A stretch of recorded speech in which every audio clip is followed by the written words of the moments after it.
Assalamualaikum warahmatullahi wabarakatuh. Alhamdulillahi wahda, wassalatu wassalamu ala rasulillah. Pembahasan kali ini kita akan membahas anaknya Nabi Daud alaihissalam, yaitu Nabi Sulaiman alaihissalam. Disebutkan bahwasanya Nabi Sulaiman ini disebutkan oleh Allah di dalam Al-Quran sebanyak 17 kali. Dan banyak Allah kisahkan dipotong di dalam Al-Quran. Yang pertama ada kisahnya Nabi Sulaiman dengan Ratu Saba. Yang kedua, kisahnya Nabi Sulaiman sama kuda-kudanya yang dia sukai itu. Terus ada tentang fitnah, ujian kepada Nabi Sulaiman, dan ada juga penjelasan tentang seperti apa Allah beri Nabi Sulaiman itu kekuasaan. Seperti apa kerajaannya Nabi Sulaiman. Yang mana kita tahu Nabi Sulaiman itu minta kerajaan kepada Allah yang sebelumnya tidak pernah ada dan setelahnya tidak pernah ada. Dahsyat teman-teman. Sebutkan nama raja di atas muka bumi ini, tidak mungkin ada yang bisa menandingi kerajaannya Nabi Sulaiman alaihissalam.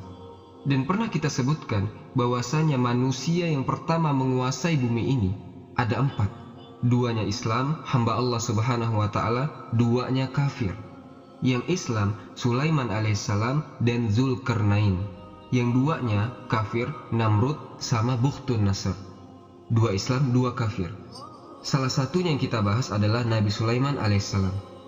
Dan yang selanjutnya ada cerita tentang tuduhan-tuduhan yang berbau kejelekan terhadap Nabi Sulaiman. Nanti akan kita bahas. Dan juga bagaimana Nabi Sulaiman menghukumi masalah-masalah di kalangan rakyatnya.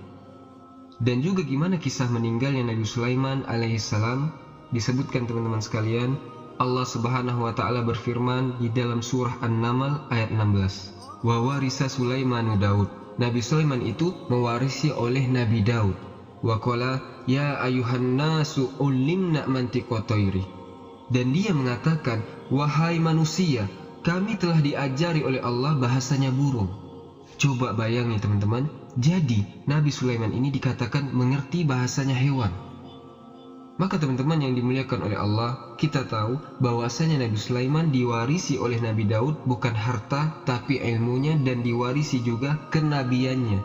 Dan disebutkan juga di sini dari Fadail Sulaiman, keutamaan-keutamaannya Nabi Sulaiman, salah satunya adalah Nabi Sulaiman itu punya ketangguhan, kehebatan, hikmah, kebijaksanaan dalam menyelesaikan masalah-masalah. Dia adalah seorang raja. Nabi Sulaiman sendiri tidak punya teman-teman. Tidak kayak Fir'aun. Fir'aun punya teman-teman banyak, teman-teman duduk, punya Haman, punya majelis. Nabi Sulaiman tidak ada. Semua di dunia ini diatur sama Nabi Sulaiman alaihissalam sendiri. Dan beliau juga dikenal adil di kalangan masyarakatnya. Yang mana ini disebutkan oleh Allah subhanahu wa ta'ala di dalam Al-Quran. Wa husyira li Sulaimana junuduhu minal jinni wal insi wat toiri fahum yuzaun. Dan untuk Sulaiman dikumpulkan bala tentaranya dari kalangan jin, manusia, dan burung. Mereka tunduk kepada Sulaiman alaihissalam dan mereka berbaris dengan tertib. Juga diceritakan dalam surah An-Naml ayat 18, hatta iza atau ala wadin namli kholat namlatun. Hingga ketika mereka sampai di lembah semut, berkatalah seekor semut. Bisa dibayangkan teman-teman, Nabi Sulaiman sama tentaranya semua naik kuda. Ada suara kuda, suara hentakan kakinya kuda, suara banyak pengikutnya Nabi Sulaiman. Ada lagi ribuan suara semut di sana, tapi Nabi Sulaiman bisa dengar satu suara semut di situ. Kita lihat apa yang diberikan oleh Allah kepada Nabi Sulaiman, sesuatu yang sangat besar. Ya ayuhan namlud khulu masakinakum. Wahai semut-semut, masuklah ke dalam rumah-rumah kalian. La yahtimannakum Sulaiman wa junuduhu wa hum la yash'urun. Jangan sampai kalian diinjek sama Sulaiman dan bala tentaranya, sedangkan mereka tidak menyadarinya. Berarti ini semut kenal sama Nabi Sulaiman teman-teman. Semut ini bilang jangan sampai diinjek Sulaiman dan bala tentaranya. Dia tahu Nabi Sulaiman ini bukan orang sembarangan. Makanya disebutkan fatabassama dohikan. Lalu Nabi Sulaiman itu tersenyum kemudian tertawa mendengar perkataan semut itu. Allah subhanahu wa ta'ala berikan dia mauhibah, kemampuan, talenta, bisa paham bahasanya hewan. Yang mana di sini bahasanya semut pun dia bisa dengar. Lalu kita lihat bagaimana Nabi Sulaiman alaihissalam mensyukuri apa yang Allah subhanahu wa ta'ala berikan kepada beliau. Bukannya sombong Nabi Sulaiman, bukannya terus lupa sama nikmat-nikmat Allah Subhanahu wa Ta'ala, bahkan bukan terus membangkang, merasa paling hebat di atas muka bumi, lupa. Tapi Nabi Sulaiman alaihissalam berdoa kepada Allah Subhanahu wa Ta'ala, Robbi auzi'ni an ashkuroni matakallati an'amta alayya wa ala waliday wa an amala solihan tardo. Kita lihat doanya Nabi Sulaiman, ya Allah, berikan kepadaku, jadikan aku agar aku bisa selalu bersyukur kepadamu, bersyukur atas nikmat-nikmat yang kau berikan kepadaku ya Allah. Wa an amala solihan tardo, dan berikan aku untuk bisa beramal soleh terus yang diridhoi olehmu ya Allah. Wa ala waliday, dan juga agar aku ini bisa selalu bersyukur kepada kedua orang tuaku. Itu yang dilakukan Nabi Sulaiman.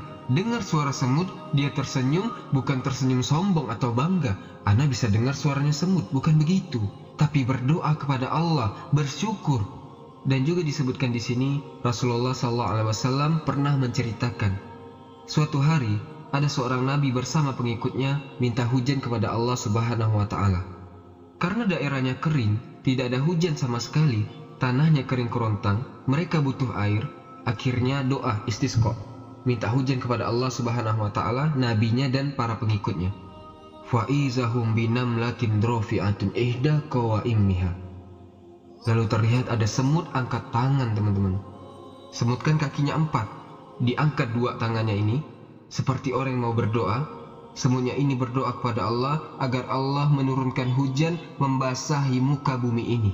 Faqala, katanya nabinya ini kepada para pengikutnya, ayo kita pulang, irji'u, ayo kita pulang semua, sudah cukup doanya para semut ini yang meminta bertasbih kepada Allah Subhanahu wa Ta'ala, pulanglah kalian, hakikatnya kalian itu akan diturunkan hujan dari doa selain kalian, yaitu para semut tadi yang angkat tangan.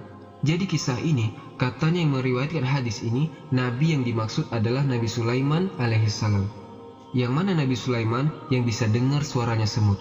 Saat mau sholat minta hujan, namun dilihat ada semut-semut yang berdoa, cukup, kata Nabi Sulaiman, kita pulang. Itu dari kehebatannya Nabi Sulaiman alaihissalam. Yang selanjutnya teman-teman, yang semoga dirahmati oleh Allah Subhanahu wa Ta'ala, bahwasanya Nabi Sulaiman alaihissalam suka dengan kuda. Kuda-kuda yang dipakai untuk berjihad fisabilillah. Yang mana di sini Allah Subhanahu wa Ta'ala menceritakan wa wahabna li Dawud wa Sulaiman. Dan kami berikan kepada Nabi Daud adalah anaknya, Sulaiman. Ni'mal abdu, dia adalah sebaik-baiknya hamba. Innahu awwab, karena dia selalu kembali kepada Allah Subhanahu wa Ta'ala. Iz uridu alaihi bil asyi as-sofinatul jiyad. Pada suatu hari, dipertunjukkan kepada Nabi Sulaiman ini kuda-kuda yang jinak dan sangat cepat larinya. Ada yang bilang waktunya itu setelah asar. Ia lihat pertunjukan kuda. Karena Nabi Sulaiman hobi sama kuda, suka sama kuda yang gagah-gagah, yang besar-besar, suatu hari ditunjukkan sama Allah Subhanahu wa Ta'ala. Pertunjukan kuda yang luar biasa, di situ banyak kuda-kuda perkasa, atraksi kuda-kudanya, ada yang bisa berdiri dengan 1 kaki. Itu yang disebut dengan sofinatul jiyad. Kuda-kuda yang dipakai untuk bertarung. Besar, kuda-kuda tercepat, Nabi Sulaiman senang sama itu. Faqala inni ahbabtu hubbal khairi an zikri rabbi hatta tawarat bil hijab.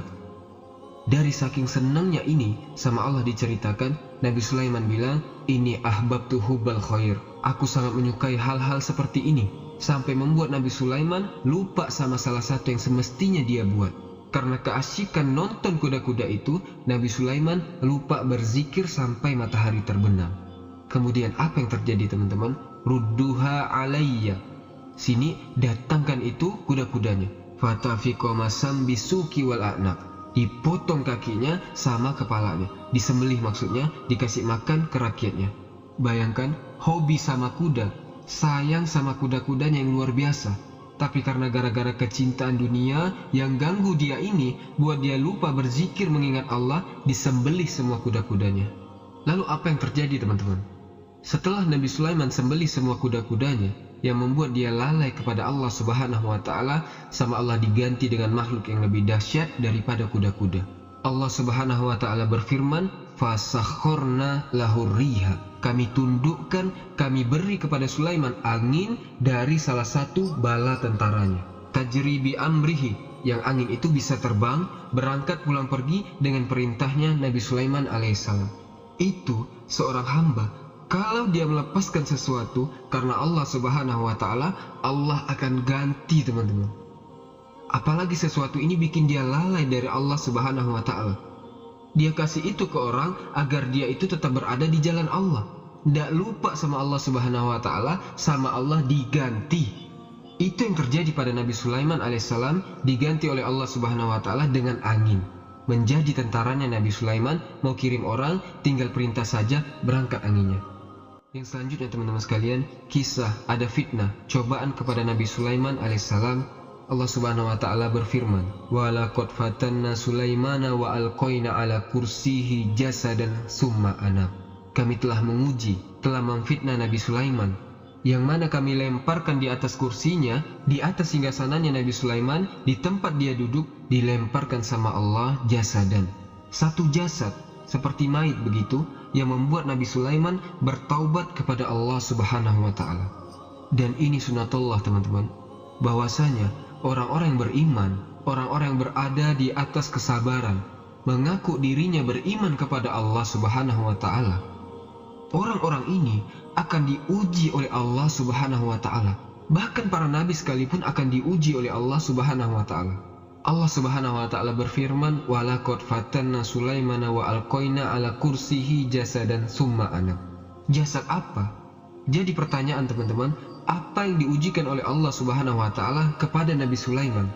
Ada perdebatan besar di kalangan para ahli tafsir, karena tidak ada satupun riwayat yang menyebutkan apa itu. Tapi ada satu kisah yang bohong dari mereka orang kafir. Ceritanya cerita batil, cerita bohong. Disebutkan di dalam kisah bohongnya seperti ini. Yang mana kita tahu, Nabi Sulaiman Allah kasih ilmu yang mana beliau bisa dengar suara semut. Punya kerajaan besar, sampai angin bisa jadi tentaranya. Juga tentaranya Sulaiman dari golongan jin. Jin-jinnya Nabi Sulaiman itu ada jin-jin yang ahli bangunan, juga jin-jin yang jago menyelam, nyari harta benda di dalam laut. Dan jin Allah beri kemampuan lebih dari manusia. Jin bisa terbang dan lain-lain. Itu jadi anak buahnya Sulaiman semua. Katanya kisah ini, kekuatan Nabi Sulaiman itu semuanya ada pada cincin yang dipakainya. Cincin Nabi Sulaiman. Jadi, kalau cincinnya dilepas, Nabi Sulaiman ini lemah. Semua jin tidak taat lagi kepadanya. Tapi, kalau dipakai lagi cincinnya, kuat lagi Nabi Sulaiman, patuh lagi jin-jinnya ini. Makanya kalau kata orang Arab, tersebar ada pepatah kata namanya Khotim Sulaiman, cincinnya Nabi Sulaiman. Yaitu maksudnya kisah bohong ini, teman-teman. Tanpa adanya cincin ini, Nabi Sulaiman itu tidak bisa buat apa-apa. Dan cincinnya sama Nabi Sulaiman tidak pernah dibawa ke kamar mandi atau ke toilet. Suatu hari, Nabi Sulaiman ini mau masuk ke kamar mandi. Kemudian cincinnya dilepas dan dititip ke istrinya. Lalu datang setan nyamar jadi Nabi Sulaiman. Nemui istri Nabi Sulaiman, "Wahai istriku, mana cincin tadi yang aku titipkan? Berikan kepadaku." Dikasih sama istrinya, dipikir Nabi Sulaiman. Padahal Nabi Sulaiman masih di kamar mandi. Lalu jin itu pun membawa pergi cincin Nabi Sulaiman dan dibuang ke lautan. Akhirnya lemahlah Nabi Sulaiman, karena sudah tidak punya lagi kekuatan.